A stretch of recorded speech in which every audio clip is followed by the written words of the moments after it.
السلام علیکم ورحمت الله وبرکاتو. د سکول ټایم نه موږ یو کنسپټ زده کړو. کله چې یو نون د هغې په ابتدا کې واولز راغلي وي، یعنی A, E, I, O, U، نو د دې په بیګیننګ کې به موږ لګو N. او کله چې یو ورډ هغه سټارټ شوي د کانسوننټس نه، یعنی B, C up to Z واخله، هغې نه مخکې موږ لګو A. راځئ د دغه کنسپټ مطابق یو څو اگزامپل زه تاسو ته وایم. لکه فار اگزامپل امبریلا دې په سر کې راغلی دی U. اکارډینګ ټو دیټ کنسپټ دې کې به موږ ولګو N، وبایو N امبریلا. بل ورډ دی USA ورډ دی، د دې په سر کې به موږ U راغلی دی، ولګو سر کې N ځکه چې واول ځای سر کې راغلی دی. یونیورسټي د U نه سټارټ شوی دی، نو دغه کنسپټ مطابق ولګوه N. هورس دا H نه سټارټ شوی دی، کانسوننټ دی، نو د دې نه مخکې ولګوه N، A ولګوه. اور دا یو ورډ دی، نو د دې شروع شوی د H نه، نو راځئ د دې په سر کې به ولګو A. راځئ چې دا وګورو چک یې کړو چې دا موږ صحیح وکړو که نه دغه کنسپټ مطابق. نو زموږ دا فرست چې دی دا خو صحیح دی، دا دویم هم غلط دی، دا دریم هم غلط دی. A horse دا صحیح دی، A hour دا غلط دی. دا غلطی موږ نه ولې کیږي ځکه چې موږ د آرټیکلز کریکټ کنسپټ کوم چې ایکچوال فیکټس دي هغه موږ نه دي پیژندلې. نو راځئ په دې ویډیو کې به موږ د دغې صحیح استعمالات چې A, N, D او کوم ځای کې به آرټیکلز نه لګي، د دې باره کې به دا فل ویډیو وي اپ ټو اینډ چې تاسو انشاءالله دا ویډیو وګورئ. نو په هر قسم اگزام کې او هر ځای کې به تاسو د آرټیکلز استعمال صحیح طریقې سره کوئ انشاءالله تعالی.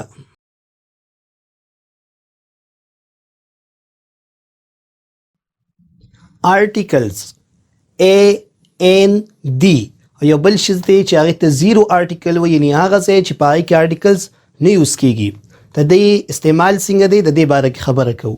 یاد ساتئ چې آرټیکلز بیسیکلی دوه ټایپس دي. یو ته وایي انډیفینټ آرټیکلز چې هغه A او N دی، او بل دی ډیفینټ آرټیکل چې هغه صرف یو شی دی یا دا. دوه قسمه پروننسیشنز دي. اول برای شو انډیفینټ آرټیکلز ته. انډیفینټ آرټیکلز دې ته ویل کیږي چې هغه عام وي، جرنل وي، څه خاص شیز باره کې موږ په هغې کې خبره نه کوو. لکه فار اگزامپل I have a pin. تا د څوک وایي بیګ وګوره یار یو پن به در سري، ته وایې yes I have a pin، او ما سره یو پن شته دی چې هر یو دی خو یو پن شته. داسې خاص پن باره کې موږ دلته خبره نه کوو. A او N دا به یوز کیږي سینګولر او کاونټیبل ناون نه مخکې. د سینګولر او کاونټیبل ناون ټو کنډیشنز دي چې کله یو شی سینګولر وي او یعنی هغه مفرد وي او کاونټیبلی نشمارلی کیږي، نو هغې نه مخکې به مونږ A یا N یوز کوو. تاسو ته زه وایم بوایز، اس وسره لګوه بوایز.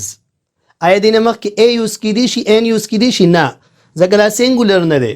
بوکس دې نه مخکې مونږ A یا N یوز کولی شو؟ نه، ځکه دا مونږ ته وایي سینګولر به خو دا خو سینګولر نه دی، دې نه مخکې نه یوز کیږي. واټر دې نه مخکې به یوز کو، نه لکه واټر نه مخکې نه یوز کیږي ځکه ما ویلي کاونټیبل نه مخکې به یوز کیږي او دا کاونټیبل نه دی. نو کله چې یو شی سینګولر کاونټیبلی یو ناون، نو مخکې ته A او N یوز کا. فار ایگزامپل ا بک چې دی دا سینګولر دی کاونټیبل دی، نو مونږ دې نه مخکې دا یوز کولی شو. بوای ابوای مونږ ویلی شو. ا کیټ دا مونږ ویلی شو ځکه دا سینګولر کاونټیبل دی. ان ایپل، ان آور، دې ټولو کې که ته وګورې نو دا سینګولر هم دي کاونټیبل هم دي، نو د دې نه مونږ مخکې A یا N یوز کولی شو. اوس به دا خبرې زده کړو چې کله به مونږ N یوز کوو او کوم ځای کې به A یوز کوو، چې کومه صحیح کنسپټ دی هغه به زه تاسو ته وایم. نو یاد ساتئ کله چې یو نون د هغې په سر کې راغلی وي واول ساوند، واول لیټر نه، واول ساوند راغلی وي، نو هغې نه مخکې مونږ لګو N. او کله چې د یو نون په سر کې کانسوننټ ساوند راغلی وي هغې نه مخکې مونږ لګو A. واول ساوند کم دی؟ دا دونه لوی چارټ، دا به څوک یادوي؟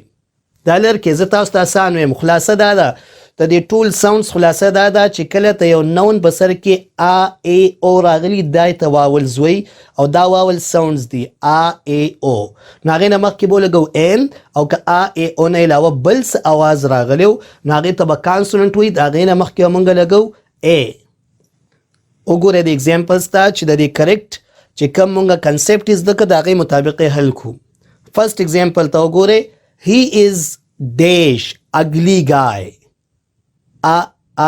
ugly guy واول ساوند دی که نه دی چې دی نه ولګوه دی کې ان he is an ugly guy correct دویم اگزامپل ته وګورئ she is dash educated girl she is dash educated e ساوند دی که نه دی نه مخکې به مونږ ولګو ان she is an educated girl صحیح شو correct بل اگزامپل ته وګورئ this is dash uniform rule this is dash uniform rule uniform ا او دا आवाज نه دی بلکې د ی आवाज دی نو دلته به لګو ا this is a uniform rule according to your own concept چې کوم زمونږ زوړ کنسپټ و نو د هغې مطابق به اوس ان مونږ لګو ځکه ا ای آی او یو نه راغلی دی خو ګورې دا به غلطي ساوند ته ګوره ساوند ما تا ته ووې چې یونیفارم په سر کې یې راغلی دا یې ساوند دی نو دا کانسوننټ ساوند دی لحاظه دې کې مونږ لګو ا بل اگزامپل ته تاسو وګورئ my father